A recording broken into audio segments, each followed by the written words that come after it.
Hello students, welcome to this lecture number 13 on the structure of the atoms. In this lecture we are going to discuss a very important topic in the structure of the atom chapter.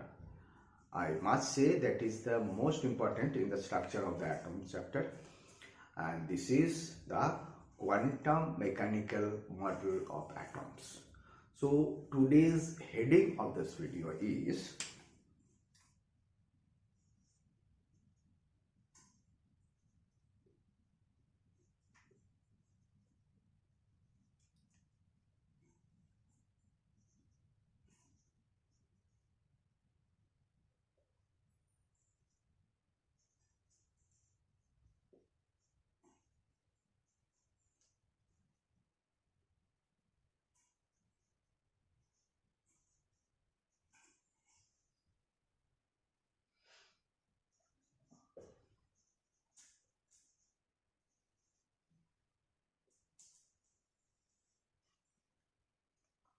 quantum mechanical model of atom.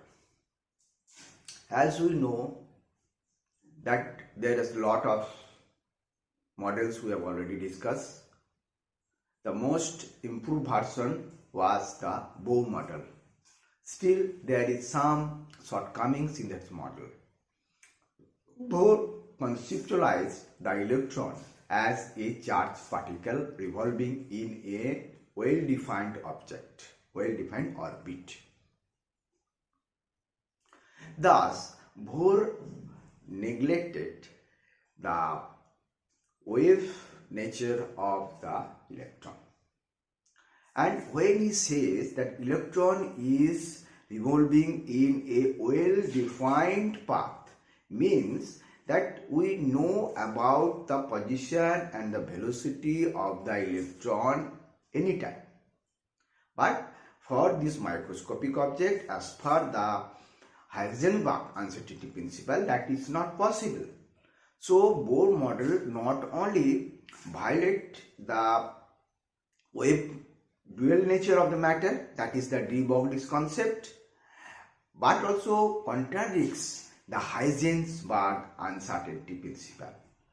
So with this inherent weakness of the Bohr model, it is not will be the wise enough. There is no point in carry forward these models into the other atoms.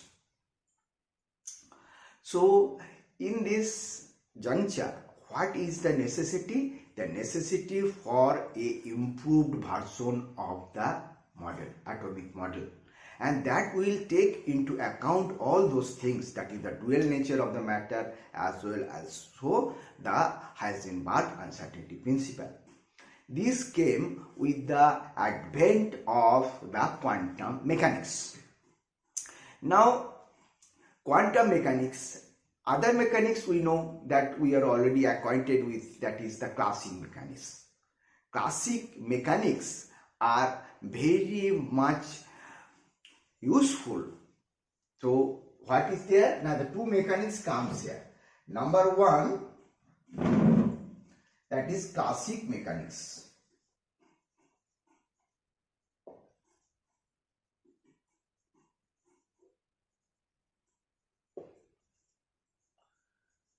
This classic mechanics is basically based on the Newton's law of motions, and it is very much helpful to describe the motion of the macroscopic object like orbiting planets, like falling stones, because this matter, macroscopic matters, do not have the wave character, perceptible wave character, significant wave character.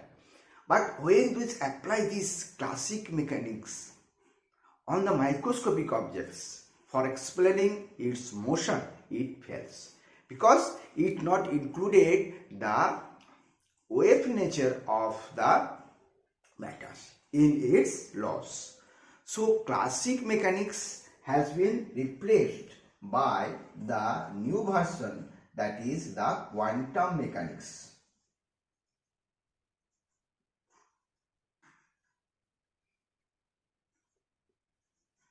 So quantum mechanics is a part of the science we can write this is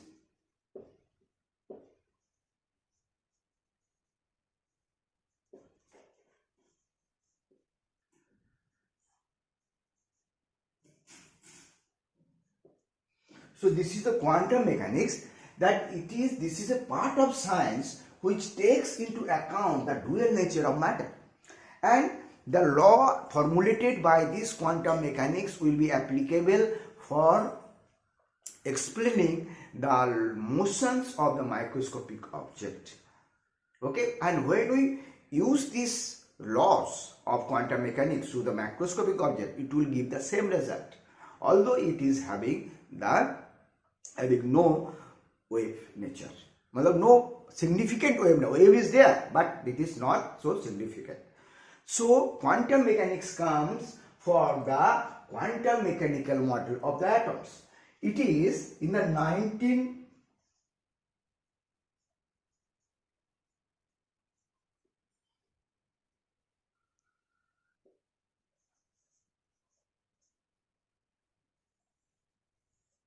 the two famous scientists, that is Werner Heisenberg and Erwin Schrödinger, both these scientists has credited with the development of this quantum mechanics independently. And in this we will going to discuss the quantum mechanics, that is on the wave motions. So this is K.K. Mukherjee in the Science with Mukherjee Sir YouTube channel. So we are going to discuss the quantum mechanics, that is the quantum mechanical model of atom, fundamental equations for the quantum mechanics, and he has incorporated both the things, that is the wave nature and the particle nature of the matter, into his equations. And these equations is like this.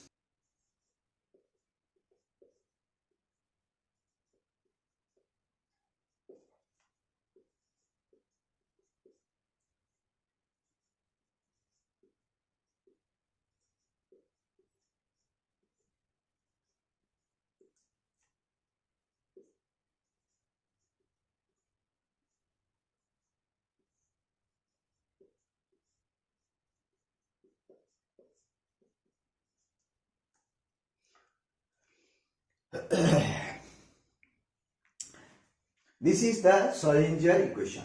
Schrödinger have developed this equation, fundamental equation for the quantum mechanics, and this is this. You can see this is the equation. In this equation it is incorporated the dual nature of the matter. This phi is basically the wave function. Phi is basically, you can say, this is the wave function of the electron wave.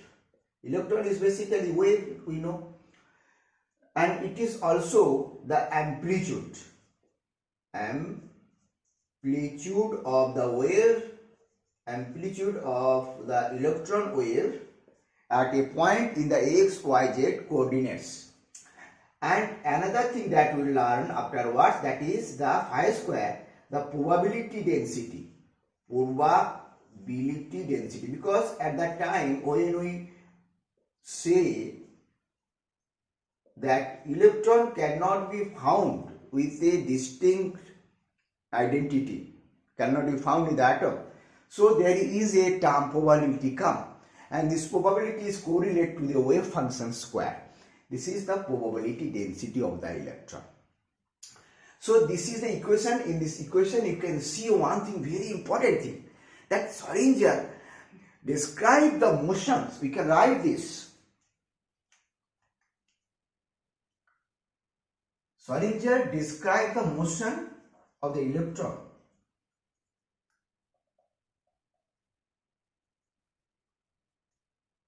Schrödinger described the motion of the electrons in the three-dimensional plane, which is in contrast with the Bohr model. Bohr says that electron revolving in a plane. Suppose this is a plane, plane of the boat. So what is there? Bohr says that it is moving the circular orbit is in a moving on the board of the plane, and it is in a planar structure. But Schrödinger, that is the striking difference between the Schrödinger and the Bohr model, that he described the electron as three-dimensional plane, and that is why you can see this equation. This phi of this electron, that is a wave function, that is being differentiated with these x, y, z coordinates. X, y, z coordinates. That the electron can be in the three-dimensional plane, it is not in the one-dimensional plane. That is the difference between the Schrödinger concept and the Bohr concept. So we can understand this. Now, in the equation, you can see there is another term, that is E of the atom. So E is the total energy. We can write E is the total energy. Total energy. Total energy means what? Now it is having the kinetic energy as well as the potential energy. Kinetic energy, that is the electron is revolving, that is the kinetic energy. Potential energy, that is when the attractive forces between the electron and the protons, and there is a repulsive interaction between the electrons and protons and protons. So this is the total energy, that is the sum of these two vital energy, and V is the potential energy, and that is equal to 0. Means we are talking about that system where with the time there is no change of energy. That is where its derivative is 0. When we derivate any constant term, it will be a 0. Okay. So you can see this is the double derivative of the phi with the respect to the x-axis, y-axis and z-axis, and you can see the energy term. Now if you want to solve this equation, it is not a very easy task. It requires a lot of higher knowledge. So this is not into our scope. We will know the solution. The solution of this equation is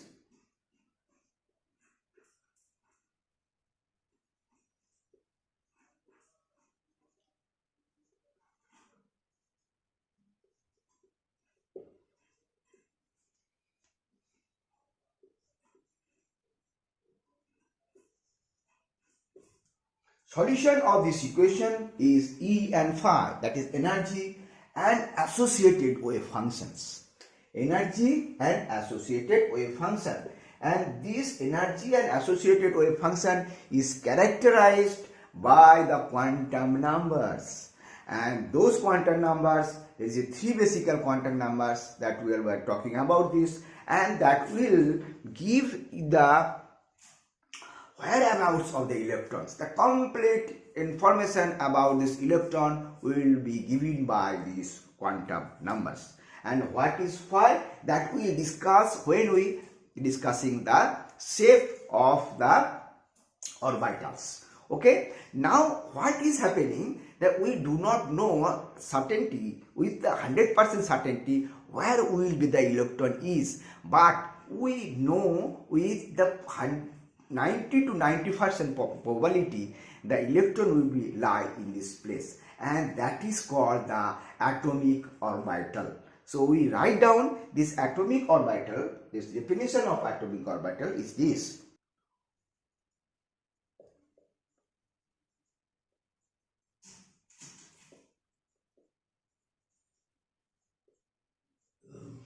So what is the definition of the atomic orbital? Let us understand.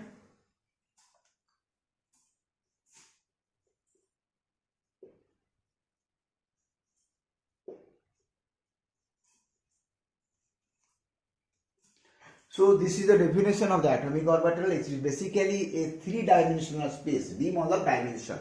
Three-dimensional space around the nucleus where there is the probability of finding the electron is 90 to 95%, but not 100%.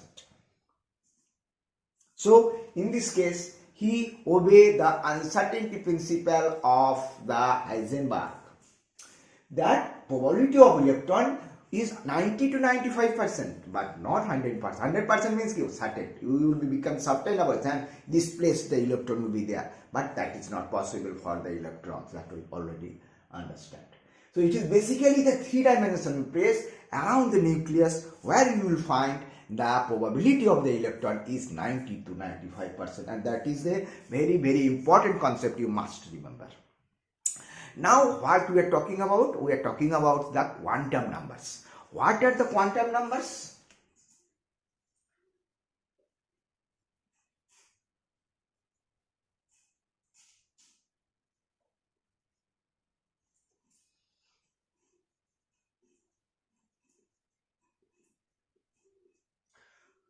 Quantum numbers is basically the four numbers.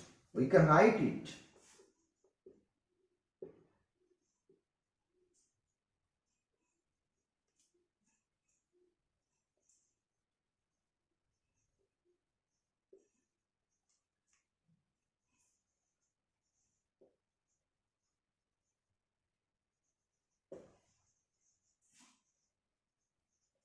So this is the quantum numbers. It will give the complete, it is four numbers. It is basically four numbers which give the complete information about the electron in the atoms. What information it will give? Let us understand. First, it will give the cell, in which cell the electron present. Then it will give the shape of this orbital, shape of orbital in which electron is staying. Then it will say the energy of the orbital. What? The energy of the orbital. Energy of orbital. Okay. Then you will say the orientation of the orbital. Orientation of the orbital. And lastly, that is, it will say the spin of the electron. The spin of electron. So this information you will get from the quantum numbers. Okay. So what are those quantum numbers? Four quantum numbers. Let us understand.